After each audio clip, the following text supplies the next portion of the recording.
Welcome back to the Smith Shearer YouTube channel, guys. You knew we couldn't go too long before we had to work on the Mark II again. So we got a bunch of stuff done on our Mark I Rabbit. Go ahead and check those videos out if you can. Yeah, that was a long-term project and we just got it running. We'll start dialing it in later. But it is the off season and this is the best time you find deals. You guys know I was having such a terrible problem shifting this transmission. It's gone. It's right here. I'm done with this transmission, but I have to harvest some parts from it. And most importantly, I want to check and see what the issue was, if I can. I'm going to be showing you guys the video I can't find anything on, the information I can't find anything on. Today, I saved up the money and I bought myself a Dogbox gear set. Start to finish in this video, we're going to have a Dogbox gear set installed, all the modifications needed, because there's a ton of grinding, a ton of clearancing, a ton of just re-shimming things, checking things out. There's so much that goes into this stuff. I can't find the info on it, so we're just gonna figure it out together. Basically, what I'm gonna do, make sure things shift, make sure things are clearance, make sure things move, and I have a factory manual so we can make sure that we're in the correct clearances for the input, for the diff, and for the pinion shaft. I'm just gonna try to get this thing apart. I want most of the time in this video spent on installing and adjusting the Dogbox. Let's get to it. So now taking it off, obviously take the fifth gear cover off, then you gotta take all the shift detents out, you gotta take the lower shift tower cover plate out. It's a bunch of 8mm, a bunch of T45s, a bunch of 8mm triple squares. Now you gotta pull the fifth gear off, and with that, just use heat and any sort of puller. You just got to kind of make it work. Usually it'll come right off, then pry it up and see what's inside. That'll explain a lot of issues, because that looks like some gear teeth right there. Here's the first and second slider. You can see second gear, there's no points at all. These should be pointy, but second gear, everything's there. It's just that everything's rounded. So because everything is rounded, you obviously can't get the gear, especially at higher RPM. See, teeth, no teeth. Everything's snapped off and broken. So there's multiple issues. First gear's done, second gear's done. You could save third and fourth if you cared. I do need some parts off of this, so this will just be coming to the shop with me. Everything here is basically junk. Now here I got the input shaft, and we have to press off the fourth gear. That way we can get the fourth gear bearing and that sleeve on top. Then you just flip over the shaft and get the smaller bearing off. Now we're going to be pressing the pinion apart. So what you're looking at here is you need to press off fourth, third, and second. So that's what we're pressing off here. You got to press off the sleeves and stuff. And then where the first and reverse slider hub is, there's a circlip. You just pop that off. Then you just get like a piece of exhaust, and you can use that to press down. Then first gear's off. Now you're left with the task of getting the pinion bearings off. So these ones you cannot reuse. You have to cut them with a pair of dikes or cutters, whatever, and then just rip them open. And then you'll be left with just the race on the top and the bottom. And once you're left with the races, you just clamp it again, and the bearing puller, spreader, tool, whatever, and take it right off. Now we have to do the diff bearings, and you do that the same way. Cut them, pull it off, use a puller, pull them off. Easy enough. Now when you're putting the new diff bearings in, taper out. On the other side of the diff is where the speedo ring is, and with the speedo ring you have to make sure the lettering is facing up. That's it. You just press the stuff back on. I save all the old races as tools to hold things up, or press new races on, new bearings on, stuff like that. So when installing the differential, you need to make sure that it's shimmed properly. So you have to whack the races out, and you are supposed to leave the shim out for the initial measurement. Put in the new bearing race. There's side specific. They have to go to the exact same bearing you put on. So we have to put a dial indicator on the differential, and what you'll see here is this is no shim. If I push the bearing up, I get a certain measurement. That is the measurement that you need to take into account. You write that down on a piece of paper, and that's what you're going to add this OEM spec of 0.015. So you're adding that 0.015, that 0.0 whatever you get measuring the diff up, and you add them together, and that is the shim size you need. So now I just put the correct shim in, throw it in, and we are all done. Now we're moving on to the pinion bearing. So you have to kind of flip this onto a piece of exhaust tubing, get a chisel, find where you fit, and you just whack it out and then replace it. It's as easy as that. You need it for a new bearing. If you're putting a new bearing in, you got to change the race. Now you see I do have the new bearings on the pinion. You just put them on. It's not that big of a deal. You just press it on. Now we're going to be dealing with the pinion shim. So this is a crazy tool. No one's going to have this. So, you know, if you have this tool, hopefully you know how to use it. But the idea of it is when you tighten this nut, it is going to pull that adjusted pinion puller tool up, and you'll see it right here, and the shim is underneath. So now you take the shim out, and you're supposed to replace it with a specified shim. And that shim, you just kind of set it up just like you did with the diff, where you put in the special shim, and then you measure the up and down play if you have any. It's the measurement of the initial shim you have in there and the measurement of the up and down play. You add them together, and that's the shim you need. Now we are on to the input shaft, and in order to put the input shaft bearings on, you have to first press fourth gear on. And now you're looking here, this is a fourth gear. They all have this like raised section on the bottom, and they always point down. OEM will be the exact same way, so you can take these tips to that. Here's just putting on the smaller input shaft bearing, no big deal. Now we're going to set up fourth gear onto the input shaft, and we're also going to press the bearing and the sleeve on at the same time. Now I'm using another extra sleeve to press this stuff on. You should be able to do the same thing. It's not a big deal. Just make sure it goes in and it's flush, and you're good to go. That's it.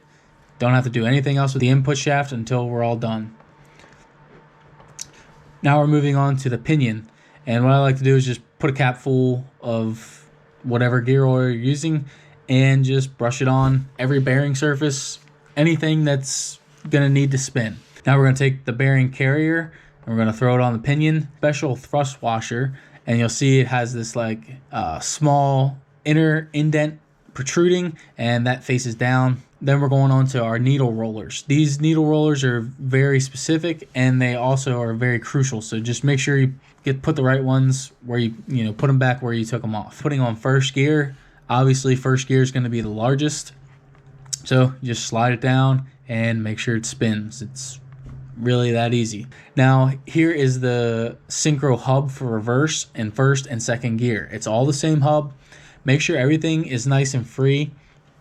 My stuff was a little tight, so I kind of filed the edges, so I marked it exactly where it went. And the best method is heat.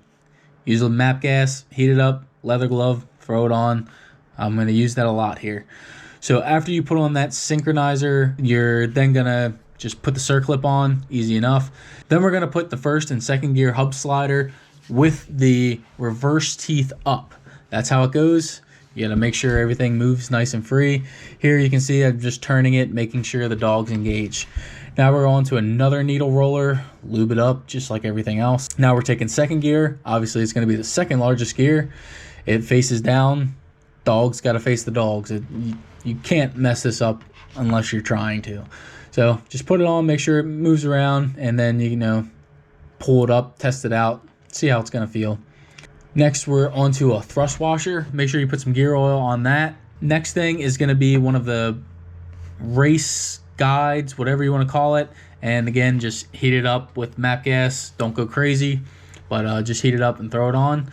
The third gear needle bearings. This one is actually split into two. I don't know why some are one, but some aren't. And then we're moving on to putting on the third gear. Third gear is obviously going to be a little bit bigger than fourth. And you can see that thrust bearing surface, that needs to go down towards the thrust washer. And then the holes where the dog engagement's going to go, that needs to face up. Make sure everything spins. And then we're on to the 3rd and 4th gear synchronizer hub.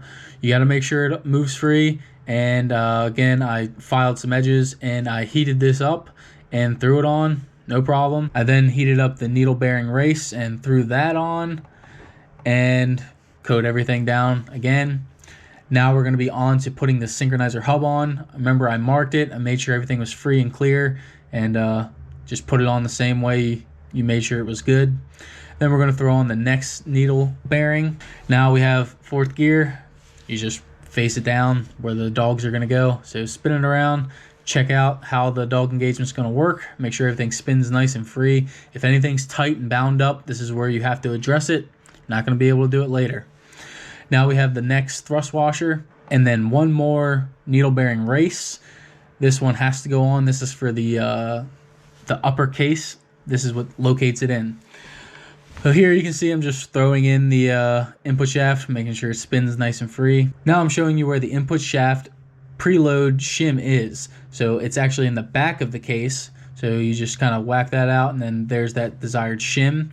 And this one's really easy. You just leave the shim out and you can add shims or adjust shims until you get that desired preload of up and down movement of 0.004 and 0.0035. So here you'll be able to see, I didn't line it up on 0, but you guys can see it's well within the specs. We'll have no issues here. You want to have a tiny amount of preload back and forth, and it'll be good to go. Just throw the diff in, spin it, make sure it's good. That's the first thing to go in. Next, we'll be putting the input and the pinion together, but on the studs on the pinion, there are 4 O-rings that need to go on every single stud. Now, you can put these in individually. It would be the pinion and the input, but I don't have the input shaft bearing sleeve, seal sleeve on the other side of the transmission, so it doesn't matter when I put either of these in. Now you can see I'm just spinning it. I have 3rd gear up in the middle and neutral. That way I can make sure that it's spinning free.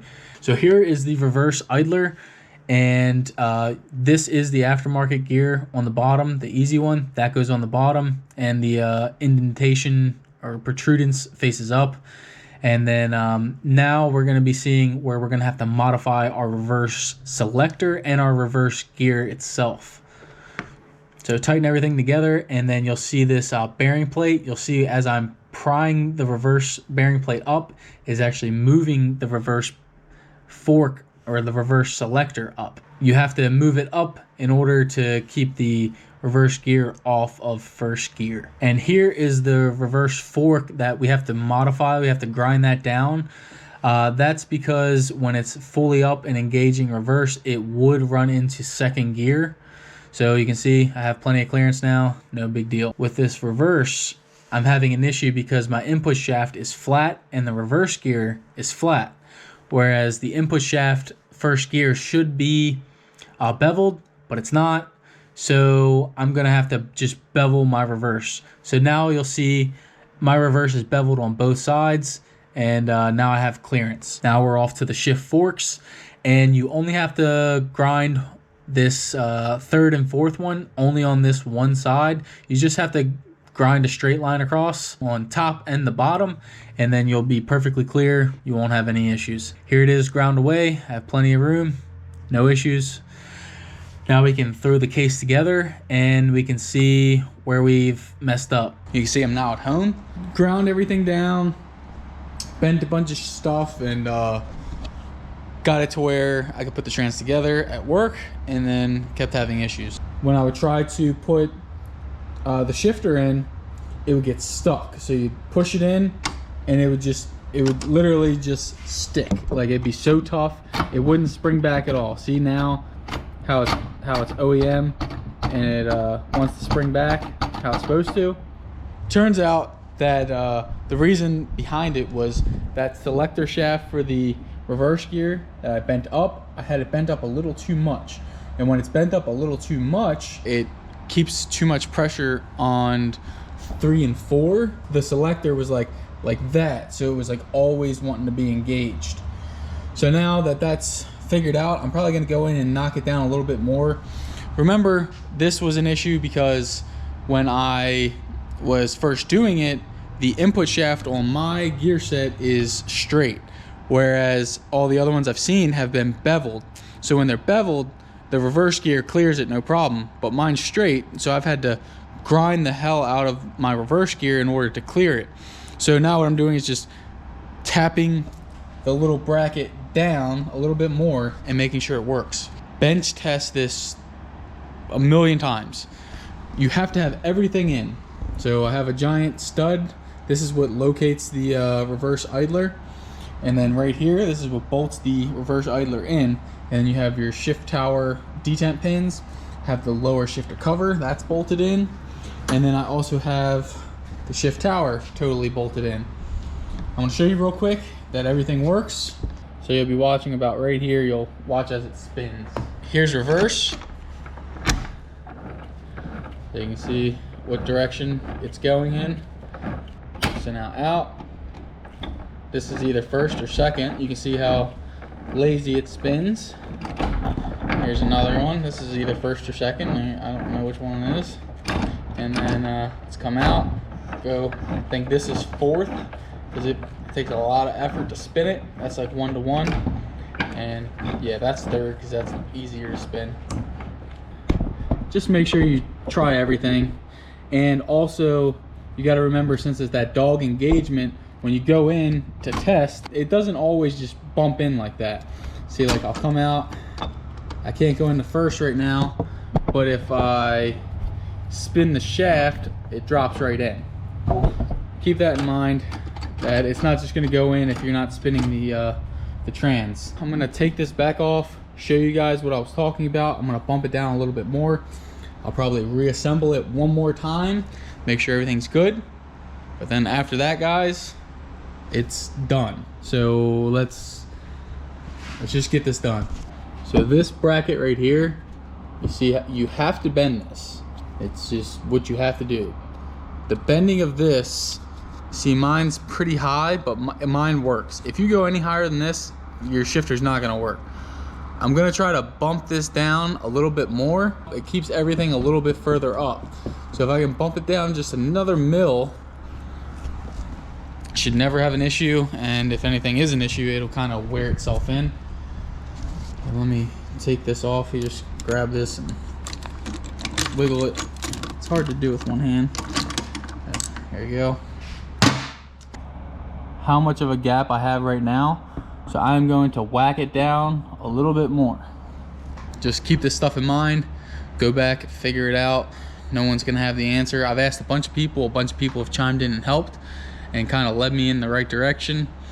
But yeah, the only way to figure out what the issue is to sit here and figure it out and not give up. Let's bump this down, bring the clearance down, then I'll test everything one more time. Then we can get to resealing the case. We gotta clean all the bolts, clean the case, put that on the sealer, but it should be done today. Maybe even put it in the car, I don't know. I bumped everything back down even more, and now look at it. Just like factory. If this shift selector is bound up in any fashion, you have to go in there and fix it. It will not wear itself in. You have to get in there and address it. I have no gripes with this whatsoever. I'm certain it's gonna work, and I cannot wait. So what I'm just gonna do now, guys, is I'm gonna blow it all apart again. You have to clean each mating surface a bunch of times, and it goes without saying that this case has to be clean. This was a dirty, nasty case.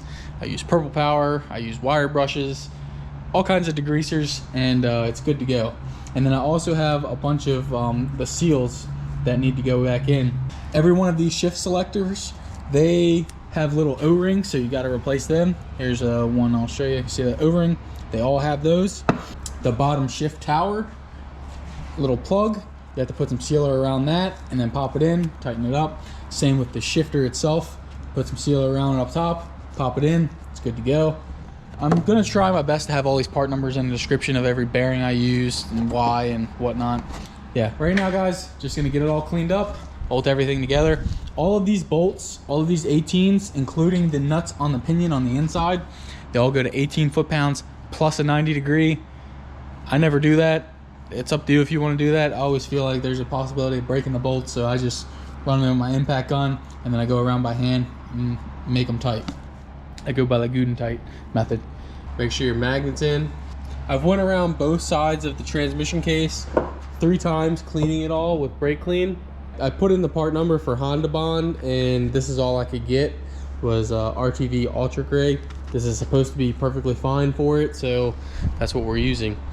Now, I'm just gonna run a bead. It's just like doing timing chains, where you don't go around the bolt hole, you go before the bolt hole, and then that way, you know, you won't have any weird seepage or anything like that. So I have already cleaned every single bolt. This is probably 2 transmissions worth of bolts. We'll just see when we get there. And then one other important thing, since this is an O2J case, I'm putting the O2A trans mount on it. You need to bolt this on once you're gluing this in, because otherwise the sealer will go down in the holes, and then when you go to put this in the car, it's all going to be all gummed up. So just make sure you put it in now. That way you can just run the bolts out before you put the transmission in the car, and you won't have any sealer in the holes, and it won't cause you a headache.